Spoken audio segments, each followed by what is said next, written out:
اللہ تبارک و تعالیٰ نے قرآن کریم میں ہمیں یہ بات بتائی، ان الذین آمنوا وعملوا الصالحات لہم اجر غیر ممنون، یعنی بے شک جو لوگ ایمان والے ہیں اور نیک عمل کرتے رہے، صرف ایمان والا بن کے ووٹنگ کارڈ لے لیے، آدھار کارڈ میں نام لکھائے کافی نہیں، فرمایا وعملوا الصالحات، ایمان کے ساتھ ساتھ اچھے عمل کرتے رہے، نیک عمل کرتے رہے، لہم اجرن، ان کے لیے اجر ہے، ان کے لیے اس کی محنت کا صلہ اللہ دیتا ہے، اور کیسا صلہ دیتا ہے؟ غیر ممنون، کبھی وہ صلہ جو ہے منقطع نہیں ہوتا۔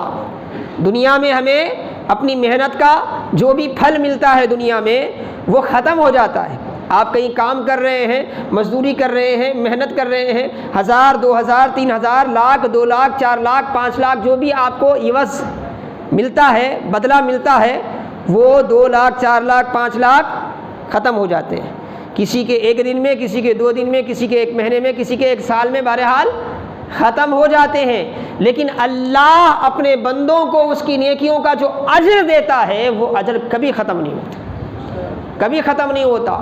دنیا میں بھی اس کے اثرات ظاہر ہوتے ہیں، قبر میں بھی اس کے اثرات ظاہر ہوتے ہیں، محشر میں بھی اس کے اثرات ظاہر ہوتے ہیں، اور جنت میں پہنچنے کے بعد بھی کیا ہے؟ اس کے اثرات ظاہر ہوتے ہیں۔ ایک نماز ہم پڑھ لیتے ہیں، ہم سمجھتے ہیں ہم کو اس کا اصل کیا ہے؟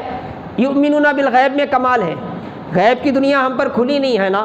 اگر غیب کھل جاتا، غیب کی حقیقت کھل جاتی لوگوں کو، تو پھر دنیا میں کوئی بے ایمان نہیں رہتا، کوئی بے ایمان نہیں رہتا۔ قبر معلوم ہو جاتی، شرابی کو کیا قبر میں حالت ہے، جواری کی کیا قبر میں حالت ہے، زنا خور کی کیا خبر میں حالت ہے، سود خور کی کیا خبر میں حالت ہے، چغلی کھانے والے کی کیا خبر میں حالت ہے، لوگوں پر جھوٹی تہمتیں باندھنے والے کی کیا قبر میں حالت ہے، پڑوسی کو تکلیف دینے والے کی کیا قبر میں حالت ہے، ماں باپ کی نافرمانی کرنے والے کے لیے کیا قبر میں حالت ہے۔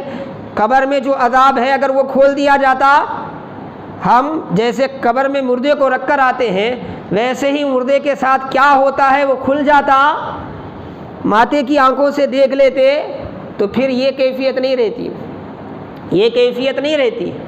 اللہ اس دنیا کو ہمارے لیے دارالامتحان بنایا ہے، دارالامتحان بنایا ہے۔ اسی لیے اللہ قرآن کریم میں یہ فرماتا ہے اگر میں چاہتا تو پھر کوئی میرا انکار نہیں کر سکتا۔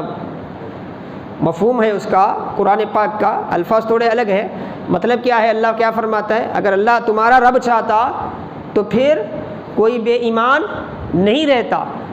تو یہ تو قدرت کا معاملہ ہے، مگر اللہ نے ایک نظام بنایا، اللہ تعالیٰ اسباب مہیا کرتا ہے ہمارے لیے، اللہ نے ہمیں عقل و شعور عطا فرمایا، ہمارا امتحان اسی میں ہے۔